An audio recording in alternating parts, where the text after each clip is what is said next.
রাফিয়া। আমি প্রথম শ্রেণীতে পড়ি।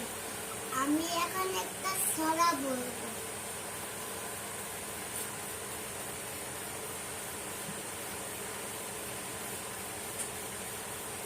মামার বাড়ি মধ্যে আইসে বেলা আর মেয়েরা ফুল তুলিতে চাই।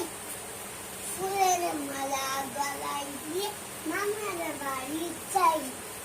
ঝড়ের দিনে মামার দেশে আম কুড়াতে সুখ। পাকা জামের শাখায় রঙিন করি